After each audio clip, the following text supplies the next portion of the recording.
சென்னையில் மழைநீர் வடிகால் பணிகளை முதலமைச்சர் மு க ஸ்டாலின் ஆய்வு மேற்கொண்டார். வடகிழக்கு பருவமழை முன்னெச்சரிக்கை நடவடிக்கையாக சென்னையில் மழைநீர் வடிகால்களை தூர்வாரும் பணி முழுவீச்சில் நடைபெற்று வருகின்றன.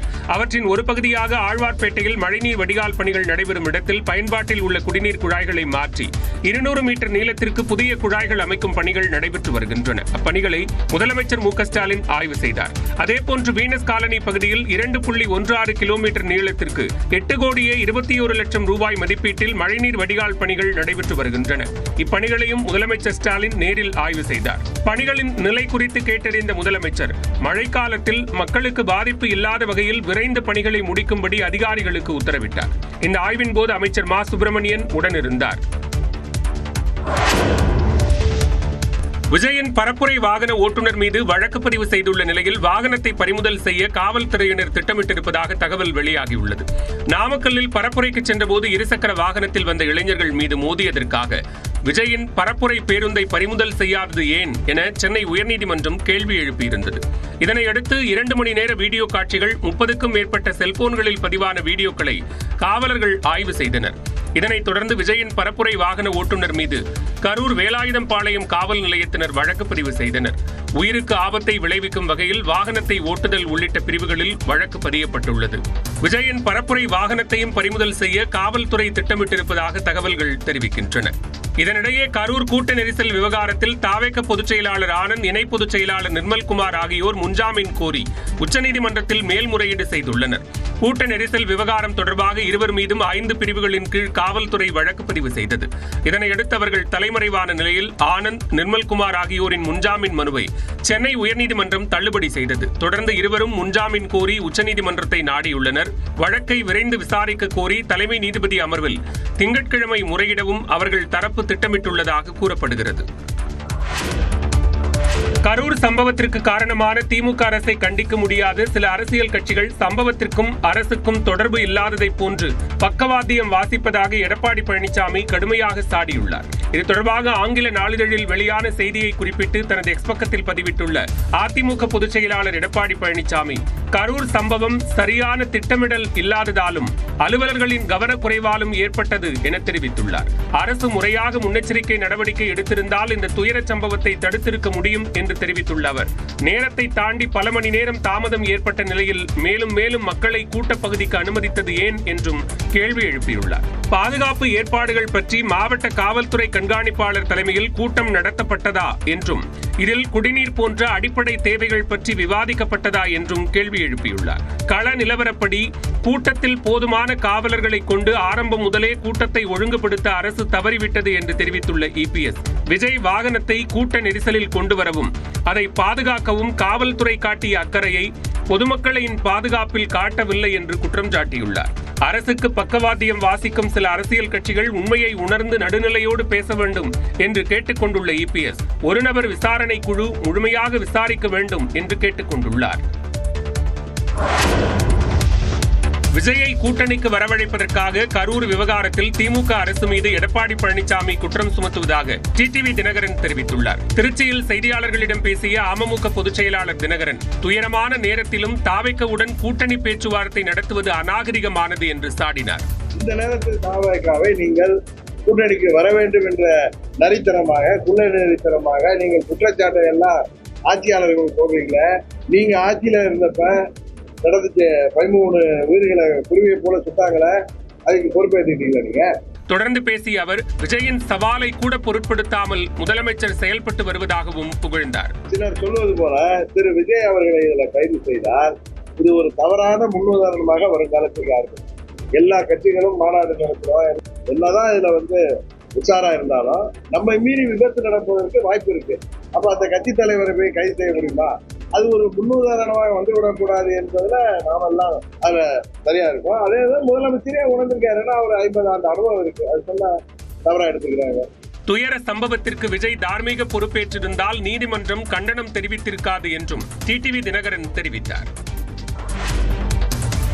பாஜக மாநில தலைவர் நயினா நாகேந்திரனின் பரப்புரை பயணத்தை அக்கட்சியின் தேசிய தலைவர் ஜே.பி. நட்டா வரும் 12ஆம் தேதி மதுரையில் தொடங்கி வைக்கிறார். தமிழ்நாடு சட்டமன்ற தேர்தல் அடுத்த ஆண்டு நடைபெறவுள்ள நிலையில் அரசியல் கட்சிகள் அதற்கான பணிகளை தொடங்கியுள்ளன. குறிப்பாக திமுக தலைவர் ஸ்டாலின் உடன்பிறப்பே வா என்ற பெயரில் தொகுதி வாரியாக நிர்வாகிகளுடன் கலந்துரையாடி வருகிறார். ஓரணியில் தமிழ்நாடு என்ற பரப்புரை இயக்கத்தை தொடங்கி உறுப்பினர்களை சேர்க்கும் பணியில் திமுக ஈடுபட்டுள்ளது. மக்களை காப்போம், தமிழகத்தை மீட்போம் என்ற பெயரில் அதிமுக பொதுச் செயலாளர் எடப்பாடி பழனிசாமி தொகுதி வாரியாக பரப்புரை மேற்கொண்டு வருகிறார். அதேபோல பாமக சார்பில் அன்புமணி, தேமுதிக சார்பில் பிரேமலதா விஜயகாந்த் ஆகியோர் பரப்புரை செய்து வருகின்றனர். இந்நிலையில் பாஜக மாநில தலைவர் நயினா நாகேந்திரன் வரும் 12ஆம் தேதி மதுரையில் தனது பரப்புரை பயணத்தை தொடங்குகிறார். 3 கட்டமாக பரப்புரை செய்ய திட்டமிட்டுள்ள நயினா நாகேந்திரன் நவம்பர் 17ஆம் தேதி தனது முதல்கட்ட பரப்புரை பயணத்தை நெல்லையில் நிறைவு செய்ய உள்ளார். இதன் தொடக்க நிகழ்ச்சியில் பாஜக தேசிய தலைவர் ஜே.பி. நட்டா பங்கேற்பார் என அறிவிக்கப்பட்டுள்ளது. இதற்காக தமிழ்நாடு வரும் ஜே.பி. நட்டா கரூர் செல்ல வாய்ப்பு இருப்பதாக தகவல் வெளியாகியுள்ளது.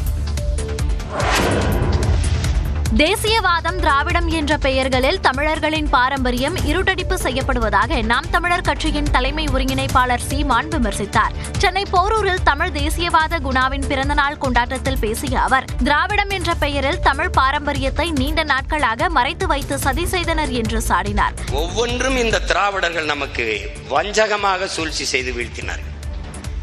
1-2 இல்ல. ஜிஎஸ்டி விதிச்சது யாரு? காங்கிரஸ். விதிக்கும் போது கூட இருந்தது யாரு? திமுக. நீட்டுங்கிற தேர்வை கொண்டு வந்தது யாரு? காங்கிரஸ். கொண்டு வரும்போது கூட இருந்தது யாரு? திமுக. என்ஐஏ, இந்த என்ஆர்சி எல்லாம் கொண்டு வந்தது யாரு? காங்கிரஸ்.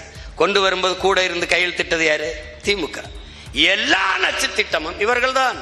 தந்தை பெரியாருடன் அரசியல் செய்த அண்ணா, நெடுஞ்செழியன் உள்ளிட்டோரை யார் படிக்க வைத்தது என்றும் சீமான் வினவினார். சிவகாசி அருகே பட்டாசு கடையில் ஏற்பட்ட வெடிவிபத்தில் 3 கோடி ரூபாய் மதிப்பிலான பட்டாசுகள் எரிந்து சேதமடைந்தன. விருதுநகர் மாவட்டம் சிவகாசி அடுத்த கோணம்பட்டியில் செல்வகுமார் என்பவருக்கு சொந்தமான பட்டாசு கடை செயல்பட்டு வருகிறது.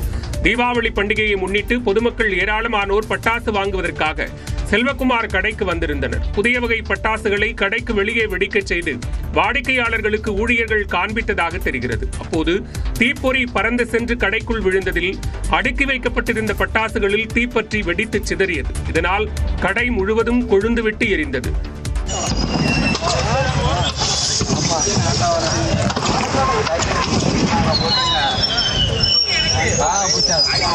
தகவல் அறிந்து வந்த தீயணைப்பு வீரர்கள் தண்ணீரை பீச்சி அடித்து தீயை அணைக்கும் பணியில் ஈடுபட்டனர். வெடிவிபத்தை தொடர்ந்து கடை ஊழியர்கள் மற்றும் பொதுமக்கள் அலறி அடித்து ஓட்டம் பிடித்ததால் பெரும் அசம்பாவிதம் தவிர்க்கப்பட்டது.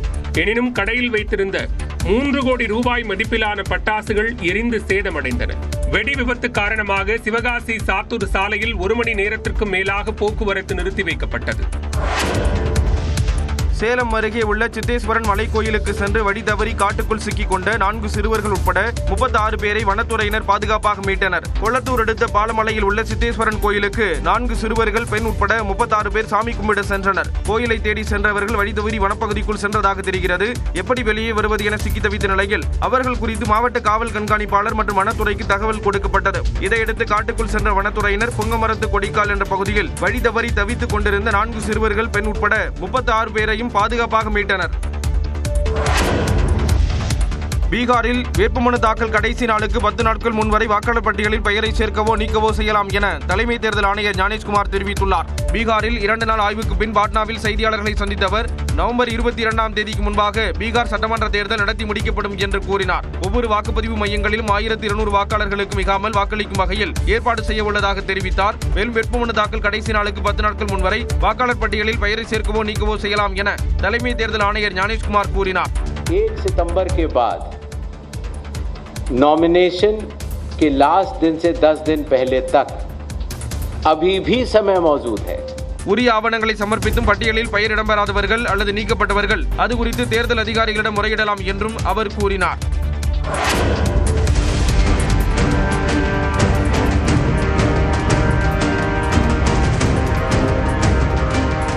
தெற்கு சீனாவில் மட்மோ சூறாவளி தாக்கிய நிலையில் அந்த பகுதி முழுவதும் வெள்ளக்காடானது. தீவிர சூறாவளியாக வலுவடைந்த மட்மோ ஞாயிற்றுக்கிழமை பிற்பகல் தெற்கு சீனாவின் சூவன் கவுண்டி பகுதியில் கரையை கடந்தது. இதனால் மணிக்கு 151 கிலோமீட்டர் வேகத்தில் காற்று வீசிய நிலையில் மரங்கள் முறிந்தன.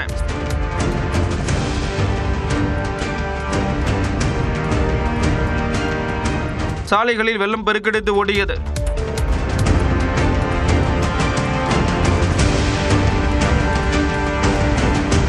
கனமழை காரணமாக சுற்றுலா தலங்கள் மூடப்பட்ட நிலையில் போக்குவரத்து நிறுத்தப்பட்டது. கல்வி நிறுவனங்களுக்கும் விடுமுறை அளிக்கப்பட்டது. மகளிர் உலகக்கோப்பை கிரிக்கெட் லீக் போட்டியில் பாகிஸ்தானை பந்தாடிய இந்திய அணி 88 ரன்கள் வித்தியாசத்தில் அபார வெற்றி பெற்றது. மகளிர் உலகக்கோப்பை கிரிக்கெட் போட்டி இந்தியாவில் நடைபெற்று வரும் நிலையில் பாகிஸ்தான் விளையாடும் ஆட்டங்கள் மட்டும் இலங்கையில் நடைபெறுகிறது. அந்த வகையில் இந்தியா பாகிஸ்தான் இடையிலான லீக் போட்டி இலங்கையின் கொழும்புவில் நடைபெற்றது.